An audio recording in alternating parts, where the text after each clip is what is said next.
Les éclipses de la Lune se produisent 2 semaines avant ou après les éclipses du Soleil.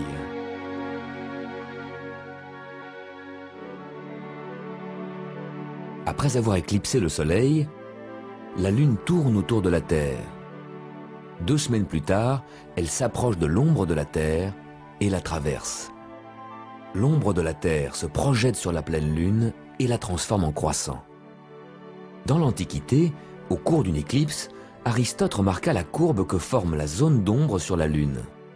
C'était la preuve qu'il cherchait. Seul un énorme objet rond pouvait projeter sur la Lune une ombre ronde. La Terre était bien ronde. Au cours de l'éclipse, l'ombre de la Terre progresse, la Lune s'obscurcit, mais en même temps elle prend des couleurs étranges. C'est à cause des rayons du Soleil qui traversent l'atmosphère de la Terre, comme au coucher du Soleil. Des astronautes qui se trouveraient sur la Lune pendant l'éclipse pourraient voir ce coucher du Soleil, suivi peu de temps après par un lever du Soleil.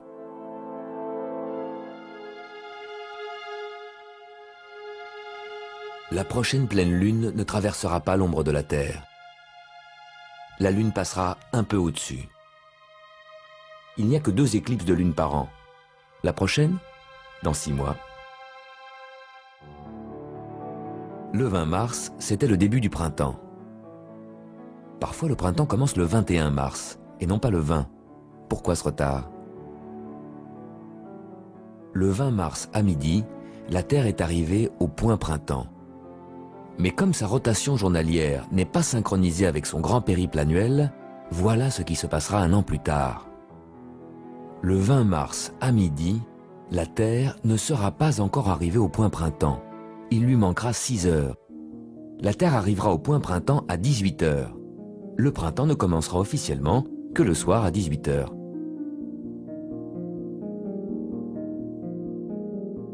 L'année d'après, le printemps commencera encore 6 heures plus tard.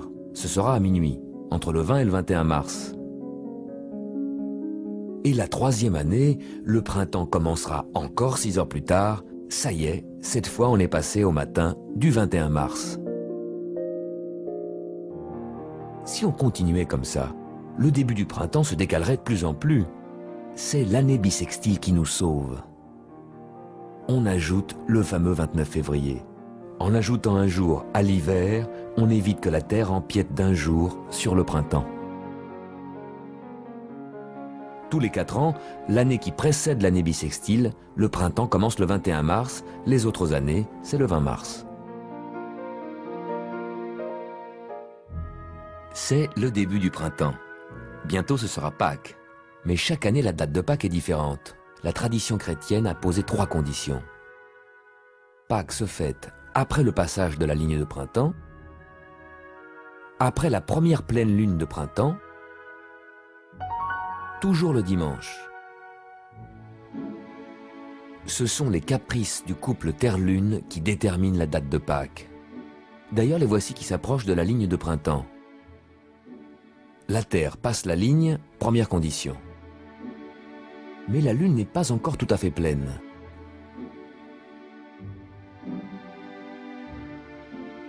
Quatre jours plus tard, c'est la pleine Lune, deuxième condition. Mais c'est un lundi, et pour Pâques, il faut un dimanche. Pâques sera donc le dimanche prochain.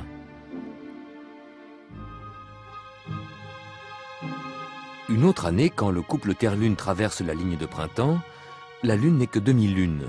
Cette position va donner une Pâques assez tardive. La Lune devra presque faire un tour complet pour être pleine. Ça va prendre 3 semaines. Oui, mais là, c'est un samedi. Ça va aller vite car le lendemain, c'est un dimanche, c'est Pâques. Toujours le dimanche après la première pleine lune de printemps. En indiquant l'heure, nos montres nous donnent la position de la Terre par rapport au Soleil. En principe, quand le Soleil passe le méridien de Paris, il est midi à Paris. La Terre fait un tour complet en 24 heures. Toutes les heures, elle présente au Soleil une autre tranche. La Terre est donc divisée en 24 fuseaux horaires. Il est midi à Prague, le Soleil est sur Prague. 1 heure après, il sera midi à Paris. 1 heure après, il sera midi à Lisbonne, au Portugal. 2 heures après, il sera midi au Brésil et aussi au Groenland. Encore 2 heures plus tard, il sera midi à New York. Mais pour faciliter les communications entre pays voisins, les fuseaux horaires naturels ont été élargis en fuseaux horaires artificiels. Madrid et Prague se retrouvent dans le même fuseau horaire alors qu'ils sont distants de 2000 km. À midi, le soleil passe le méridien de Prague où les horloges indiquent midi. Tout est normal. Mais le soleil met 1 heure pour arriver sur le méridien de Paris. Et là, les montres des Parisiens n'indiquent pas midi, mais presque 13 heures, l'heure de Prague. Les Français vivent à l'heure de Prague. Ce week-end, dans la nuit de samedi à dimanche, on passe en heure d'été. On va avancer nos montres d'1 heure.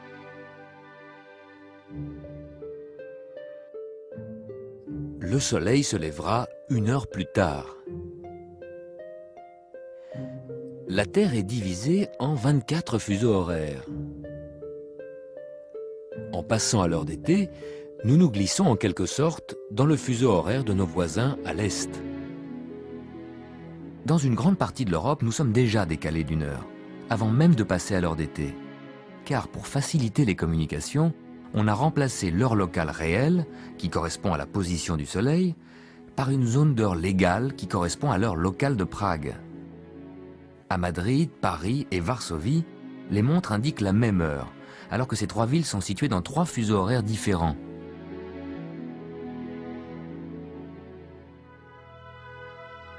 En réglant nos montres sur l'heure d'été, nos horaires vont se décaler d'1 heure de plus vers l'Est.